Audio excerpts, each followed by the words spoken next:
It is the story of a village of just 2,000 people in the west of France. A story, though, that has become, well, a real symbol for environmentalists and anti-capitalist demonstrators. At the heart of it, an acronym that nowadays, well, just trips off the tongue here in France, that of ZAD, Zone à Défendre, or Zone to Defend. Notre-Dame-des-Landes has been in the news here for 10 years, without a doubt the greatest environmental and social struggle in France for years. It surrounds a project for a huge new airport for the region. First launched right back in 1963, it was then abandoned before being relaunched 20 years ago. The site first opposed by residents and farmers, then environmental activists, as it threatens a protected wetland. Marcel, a farm worker, one of the first protesters.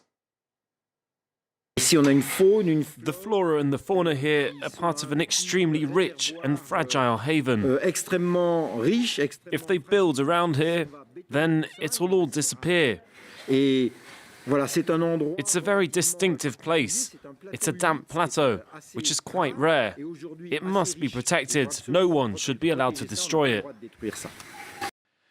Well, little by little, the site has become its own mini-society. Huts built, houses and farms squatted in, a small enclave occupied by the protesters. In 2010, the first work on the airport was supposed to get underway, and the number of clashes with the police shot up. In 2012, the government ordered the ZAD to be evacuated. 2,000 police brought in, a real show of strength, punctuated by outbreaks of violence. The environmental activists stood their ground. Their community even reinforced as more joined them. Notre-Dame-des-Landes becoming a symbol of resistance.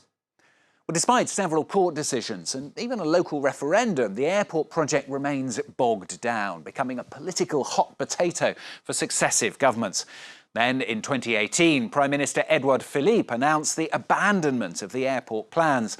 As he told those squatting there they had just 3 months to leave. But 2 years on, well, half of the protesters are still there. They say they want to continue their social project, which now goes far beyond the fight against the airport. Jonathan Walsh and Karim Yahiaoui revisit Notre-Dame-des-Landes for France 24.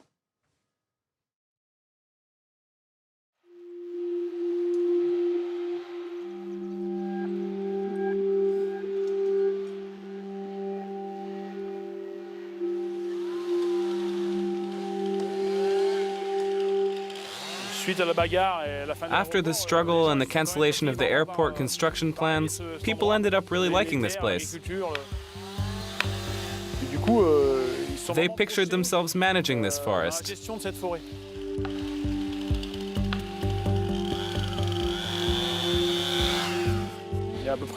There are about 30 hectares of land here. We're currently making small renovations.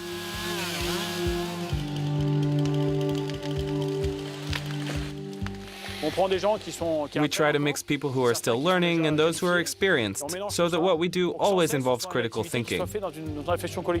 There's a political dimension to what we do. The wood we chop will only be used here. It won't be sold, it'll be used for building or heating purposes. Onc and a few other community members came from the south of France to help the residents of the ZAD. The acronym stands for Zone à Défendre, French for a zone that needs defending.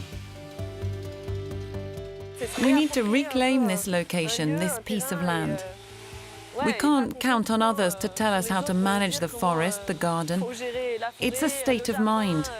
The forest is the focal point, but it's happening at different levels.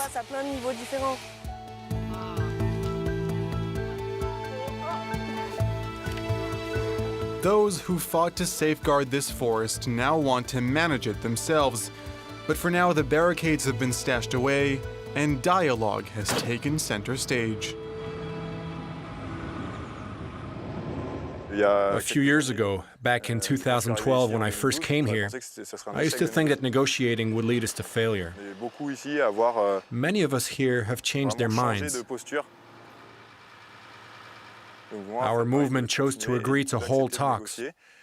Some could see a form of submission, but I disagree. For me, it's an opportunity to keep things going here. Some people left the ZAD after the airport project was cancelled, but 170 of them still live here. Those who decided to stay are now busy working on collective agricultural projects. These are the beehives we built this winter. A local beekeeper lent us some of his tools and gave us some of his old equipment. It won't last long, but it'll probably be good for another season. Solidarity, helping others out, these were the kinds of values we defended and promoted during our struggle. So of course they're still around. We weren't just going to go back like nothing had happened.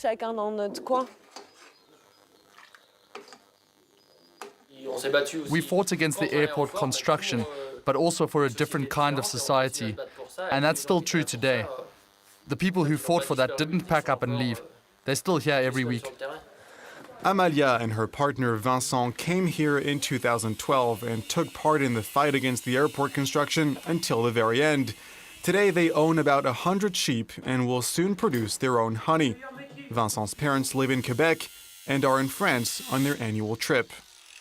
The struggle here is a beautiful struggle. Certain things could have been done differently, yes, but changing a society quickly is hard. You have to proceed step by step, and that's what they're trying to do.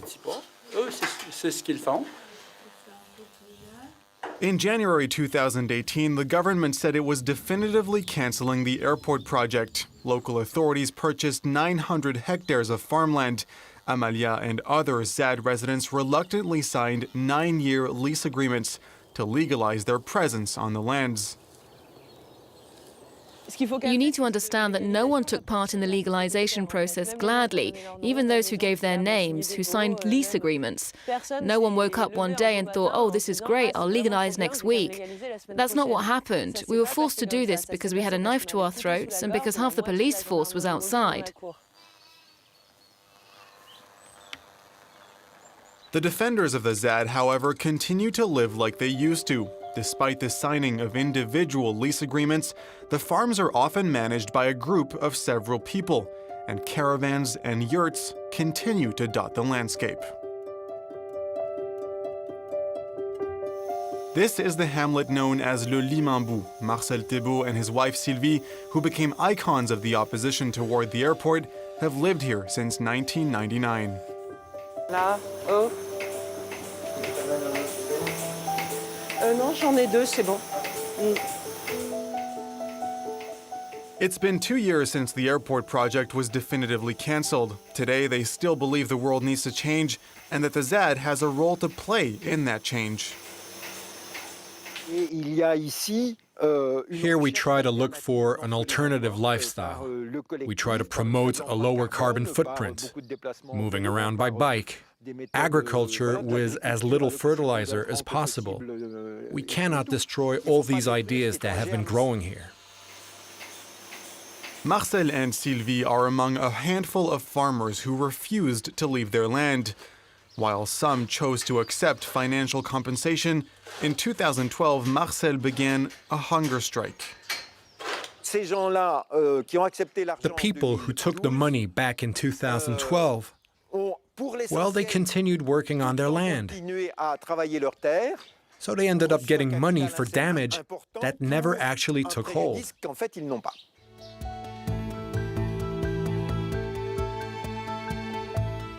Michael Marie is one of the farmers who agreed to sell his land to the state. He founded an organization which defends farmers who got money for land which they continue to own and work. Residents of the ZAD call them the cumulards, or those who hoard. It's a legal framework that was allowed to run its course, and we were just sucked into the system. I didn't look at a map in 2005 and think to myself, oh, they're planning on building an airport here. I could make some money. We always said that we'd stay here and continue running our farms and, in particular, work to avoid the land going to waste, which would have been the case if we hadn't stayed here.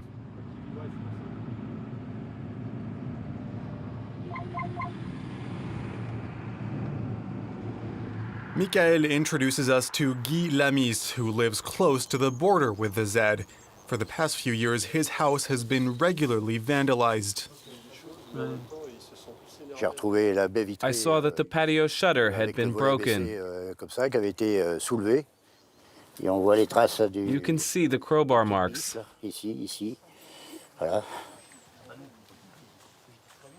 They came in through the bathroom window, they broke the bars that were on the outside.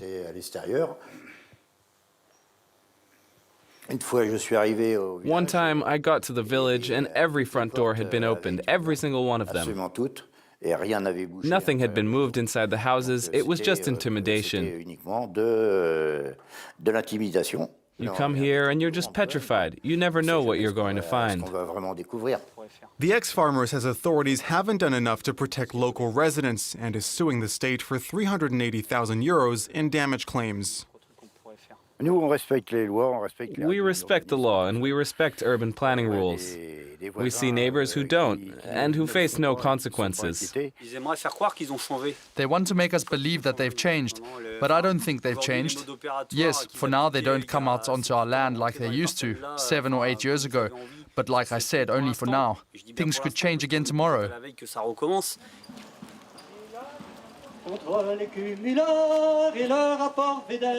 Contre les exploiteurs, soyons tous des rebelles, paysans en lutte debout. Relevons tous la tête, soyons tous des jacous, paysans en lutte debout. Although the ZAD has begun complying with legal frameworks, the reflexes of a community entrenched in strife are still here. Paysans en lutte debout. On this day, hundreds of militants have shown up to support Willem and Michael, two ZAD farmers. They're currently fighting with a local owner over a few hectares of land. Handing over 3 hectares would amount to about 1%. We're going to put up a fence to show which part we want. The two farmers have called on their supporters to put up a symbolic fence on the land subject to dispute.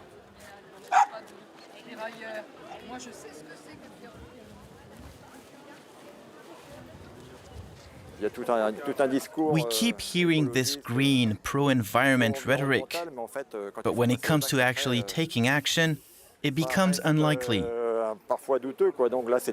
These people are personally implicated. They've given their time and their energy.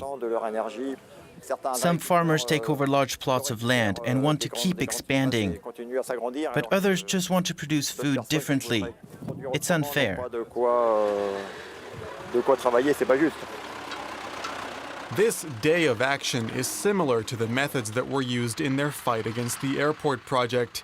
But nowadays, the goal has changed. Residents of the ZAD try to carry weight in their disputes with authorities or with other farmers.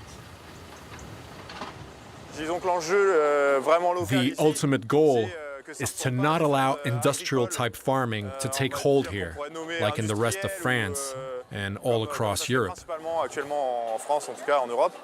We have groups of people, we get together to think of what we can do with this land. The group's actions were eventually met with success. A few weeks later, a deal was struck with the neighboring farmer.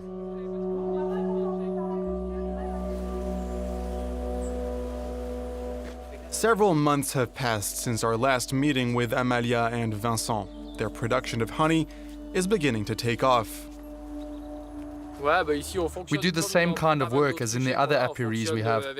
We work with farmers or landowners who lend us a plot of land. It's often very small, some 20 square meters, and it gives us a space to set up our beehives. We give them jars of honey at the end of the year. We keep things clean around the apiaries. They're just good manners. As weird as it may sound, it's the airport project that helps this area remain so environmentally rich. The countryside here hasn't changed much since the 70s.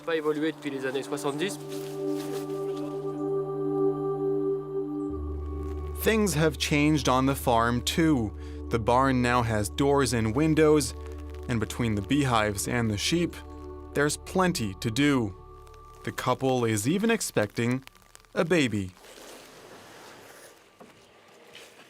We're not the first ones to have children. There are children here who are in preschool, elementary school, maybe a dozen children. Raising a child here is a great opportunity. So many people come through this place. The encounters we have are very rich. The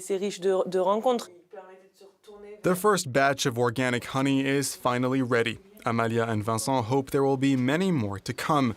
The couple aims to stay here for several years and has come to accept that the ZAD is not what it used to be. In my mind, it was only ever going to last for a short period of time. It's allowed us to thrive. It was such a rich period. It was great for me, but I'm not surprised that those times are behind us. The state could never let this go on forever.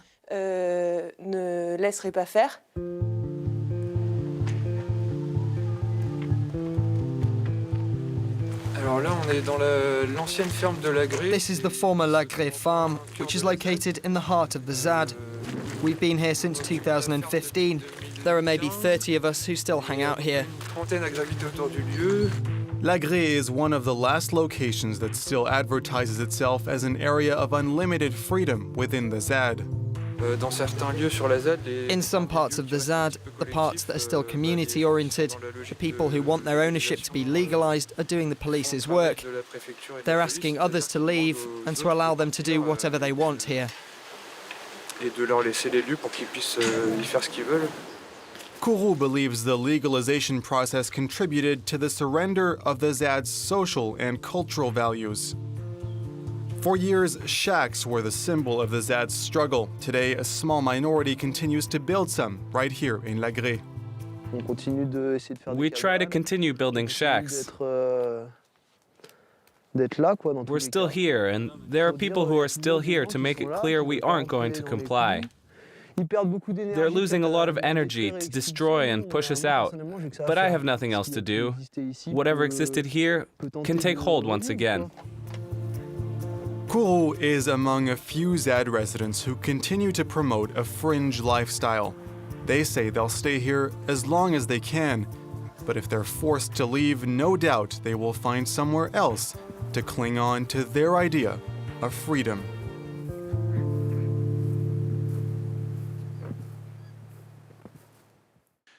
Jonathan Walsh and Karim Yahiaoui revisiting Notre-Dame-des-Landes for France 24. Well, that's all from this week's edition. Don't forget, of course, you can catch it and all the previous editions as well on our website. That's at france24.com. Thanks for watching. More news coming very shortly.